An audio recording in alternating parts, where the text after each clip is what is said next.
میت کو پڑھ کر بخشنا۔ میری والدہ کا جنوری میں انتقال ہوا تھا، ہم ان کے لیے کیا کیا صدقہ جاریہ کر سکتے ہیں؟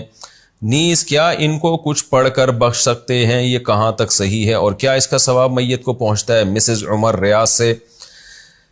قرآن کی تلاوت وغیرہ پڑھ کے میت کو ثواب پہنچانا، جس کو ایصال ثواب کہتے ہیں، اس میں یہ اختلافی مسئلہ ہے۔ احناف کے ہاں یہ جائز ہے، بعض فقہا اس کی حقیقت کے قائل نہیں ہیں۔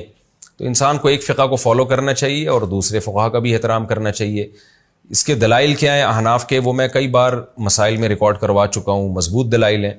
لیکن اتنی بات تو بہرحال ثابت ہے کہ اتفاقی چیز کیا ہے، وہ یہ ہے کہ پیسوں کا صدقہ کیا جائے۔ اس میں تمام فقہا کا اتفاق ہے کہ اس کا ثواب میت کو، جو بھی یعنی معتد بھی فقہا ہیں، جو ان کا اتفاق ہے کہ اگر آپ پیسے صدقہ کرتے ہیں یا کوئی کنواں کھدوا دیتے ہیں یا کوئی اور صدقہ جاریہ کا انتظام کرتے ہیں تو اس کا ثواب تو بہرحال یقینی پہنچتا ہے۔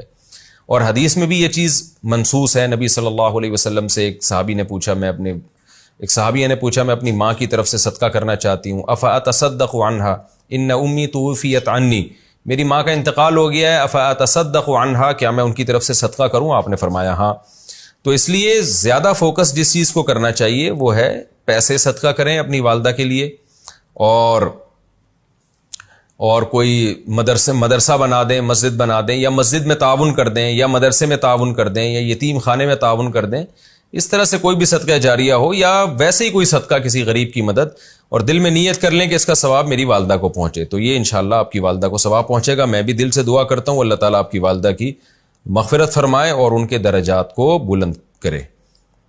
قرآن بخشنے کا طریقہ کیا ہے؟ قرآن مجید بخشنے کا صحیح طریقہ کیا ہے؟ کہتے ہیں کہ پہلے الحمد شریف پڑھے گا، پھر حمد و ثنا کرے گا، پھر تینوں قل پڑھے، پھر اس کے یہ کہے کہ اس کا ثواب ہمارے نبی صلی اللہ علیہ وسلم کو، اور اس کے بعد حضرت آدم سے لے کر قیامت تک آنے والے تمام انسانوں کو پہنچائے، پھر آخر میں جس کے لیے قرآن پڑھا گیا اس کا نام لے کر بخش دے۔ کیا یہ طریقہ صحیح ہے؟ آفرین انڈیا سے۔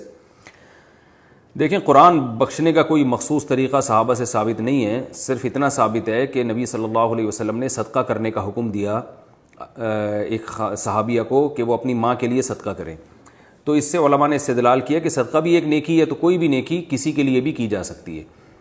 تو بہتر تو یہی ہے کہ جس چیز کا حدیث میں صراحتاً ذکر ہے اسی کو فالو کریں، یعنی صدقات و خیرات کیا کریں میت کے لیے۔ لیکن کوئی قرآن یا کوئی اور نیکی پڑھ کے بھی اگر ایصال ثواب کرنا چاہتے ہیں تو بھی ٹھیک ہے، اس کا کوئی خاص طریقہ نہیں ہے، بس دل میں نیت کر لیں کہ اللہ اس کا ثواب فلاں کو پہنچے۔ باقی یہ جو کہا جاتا ہے پہلے الحمد شریف پھر فلاں پھر یہ، اس کا کوئی ثبوت نہیں ہے۔ کوئی بھی نیکی کسی بھی طریقے سے کی جا سکتی ہے اور دل میں یہ دعا کی جا سکتی ہے اللہ اس کا ثواب فلاں کو پہنچا دے۔ رہا یہ مسئلہ کہ اتنے ساروں کو پہنچا دے، آدم علیہ السلام سے لے کر فلاں لوگوں تک، پھر تمام پیغمبروں تک، صحابہ تک، تو یہ بھی جائز ہے کیونکہ ناجائز ہونے کی کوئی دلیل نہیں ہے۔ لیکن اس میں علماء کی دو رائے ہیں۔ بعض علماء یہ کہتے ہیں کہ ثواب تقسیم ہو کے پہنچتا ہے، تو جتنے لوگوں کو شامل کریں گے ثواب ڈیوائڈ ہو جائے گا، اور بعض کی رائے یہ نہیں کہ نہیں تقسیم نہیں ہوتا بلکہ ہر ایک کو پورا پہنچتا ہے۔ تو ان میں سے کسی بھی مسلک پہ کوئی مضبوط قرآن و سنت سے دلیل کسی کے پاس نہیں ہے۔ کہ اللہ کی رحمت سے امید کی جا سکتی ہے کہ اللہ سب کو سارا ہی ثواب پہنچا دیں، اللہ چاہیں تو ڈیوائڈ کر کے پہنچا دیں۔ تو اس لیے کوئی ایسا خاص طریقہ نہیں ہے، جس طرح سے چاہیں کر لیں آپ۔ میرا جو اپنا معمول ہے، میں تو یہی کرتا ہوں کہ ایک تو صدقات و خیرات کو فوکس کرتا ہوں۔ میرا جو معمول ہے کہ جو میت کے لیے جو حدیث میں جو چیز منصوص ہے، جو متفقun علیہ، اور اگر قرآن پڑھ کے کرنا چاہیں تو دل میں بس اتنی نیت کہ سورہ فاتحہ پڑھی یا کوئی بھی سورت پڑھ لی، اللہ اس کا ثواب فلاں کو پہنچے، تو سب طریقے ٹھیک ہیں۔